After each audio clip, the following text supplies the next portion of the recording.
لإيضاح حقيقة هذا الأمر معنا عبر الهاتف سعود التويم المتحدث الرسمي للانتخابات المحلية في جدة. أستاذ سعود، مرحبا بك معنا في نشرة الرابعة. أريد تصريح رسمي الآن، ما هو الموقف؟ هل هناك شيء اسمه غرامة الاختلاط في الانتخابات المحلية البلدية السعودية؟ أولا السلام عليكم ورحمة الله. وعليكم السلام.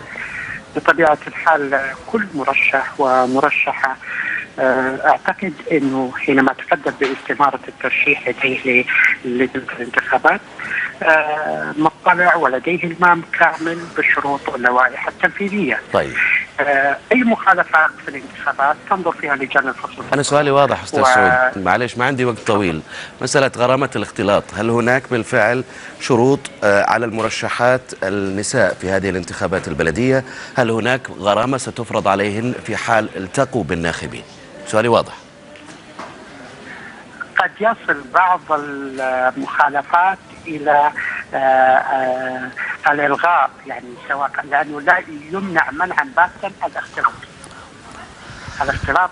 يا أستاذ سعود الله يخليك، أنا أريد إجابة محددة. هل هناك مخالفات أو غرامات ستفرض على أي مرشحة تلتقي بناخبيها؟ نعم أو لا؟ أعطيني إجابة. نعم. نعم. ممتاز.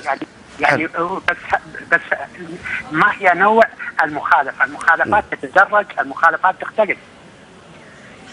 يعني الآن أنتم في رسميا أنه هناك حرص على العدالة في الانتخابات والمساومة بين المرشح والمرشحة، أليس كذلك؟ نعم. كيف يستقيم المنطق بالنسبة لكم بأن تفرض غرامة على المرأة في حال أنها التقت بالناخبين في أحد المراكز الانتخابية؟ وين العدالة والمساومة؟ اسمح لي، هي قبل أن تتقدم لديها إلمام تام بشروط. الشروط أن تخصص أقسام مستقلة في كل مقر انتخابي، للرجال قسم مستقل وللنساء قسم مستقل. يا سيدي سيدي، أليس من حق المرشح أليس من حق المرشح في هذه الانتخابات أن يلتقي بناخبيه؟ نعم أم لا؟ لا، إذا كانت امرأة لا يمكن أن تلتقي برجال في محل عام أو محل حتى. ليش؟ إيش المنطق عندكم يعني؟ هذه الشروط وضعتها اللجنة. متى وضعت هذه الشروط يعني؟ وضعتها هذه في اللوائح والانتخابات البلدية. اللوائح أنا اطلعت عليه، لم يكن شيء فيها يعني، وأنت تعلم بأنه استحدث أمر ترشيح المرأة في هذه الانتخابات، غير موجود هذا. اللوائح التنظيمية تقول بأنه من حق المرشح اللقاء بناخبيه، هذا ما هو موجود بشكل رسمي في اللائحة التنظيمية. ايوه بس لا، المرشح اسمح لي الله يرضى عليك، المرشح يلتقي بناخبيه. المرشح الرجل يلتقي بالرجال، المرأة تلتقي بالنساء، او عبر دائرة تلفزيونية مغلقة او عبر وكيل لها.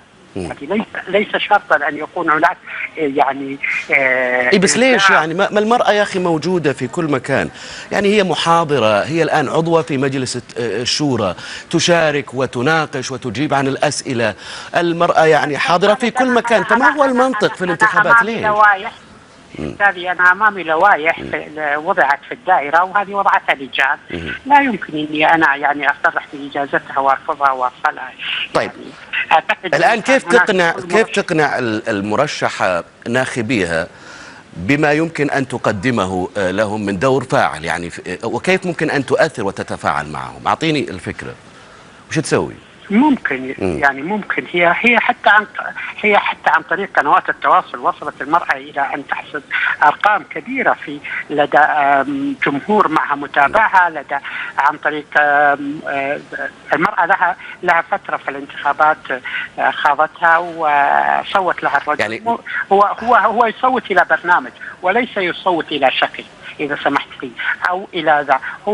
هل هو لديه قناعة بالبرنامج؟ هل هو لديه بس كيف ممكن تأثر إذا ما كانت موجودة وحاضرة يعني؟ اسمح لي الله يحفظك، اسمح لي، إذا كان لديها برنامج، إذا كان لديها مشروع، هل هو يهتم بالمظهر أم يهتم بالبرنامج والمشروع الذي تقدمه السيدة؟ يعني أبغى أفهم إنه مثلا تجيب لها وكيل، والوكيل هذا موجود في الصالة بيلتقي بالناخبين، فهو يقول مرشحاتنا بتقول كذا وبتسوي كذا، صح ولا لا؟ لا وهي طيبة يعني ممكنها ويقوم هو طبعا لو ينسأل سؤال يروح يرسل لها بالواتساب تراه فلان الفلاني قال، وهي تجاوب. هذا الموضوع يعني. ابغى افهم يعني الصوره بس. يعني هو فيه يعني لوائح، وهي اطلعت عليها قبل ان تترشح. هي فيه لوائح واطلعت ووقعت على الاستماع. انت ما تعتقد معي انه بهذا الشكل استاذ سعود، بانه جعلنا المراه تشارك في هذه الانتخابات دون ان تقول اي كلمه، جعلناها يعني تكون موجودة شكلا دون أن تكون متواجدة تأثيرا وفعلا؟ ألست معي في هذه الفكرة؟ لا، أنا ما أقول هذا الكلام، الناس اللي بتقوله كل الكتاب والمحللين خلال الأيام الماضية كانوا يتندرون ويسخرون إلى درجة وصفهم بمرشحات البلوتوث وغيرها من الأمور في كثير من المقالات. ألا تعتقد معي بأنه هم مش دور المرأة في هذه الانتخابات مع أنها وصلت إلى مناصب كبرى في الدولة؟ هي قراءة تختلف، الله يرضى عليك. يعني هناك من يرى وهناك من يقيس وهناك كتاب، وفي الجانب الآخر أيضا هناك من يرى أنه هذا الصح. يعني لكن هناك تعليمات وشروط فرضتها وزارة الشؤون البلدية والقروية، وعلى الجميع أن يلتزم فيها. يعني أنا أعتقد إنه التجربة حديثة سيتبعها تجارب أخرى، ثم يعني نصل إلى مرحلة تجربة حديثة وأسلوب جديد ومدهش سيدهش يعني العالم كله أعتقد.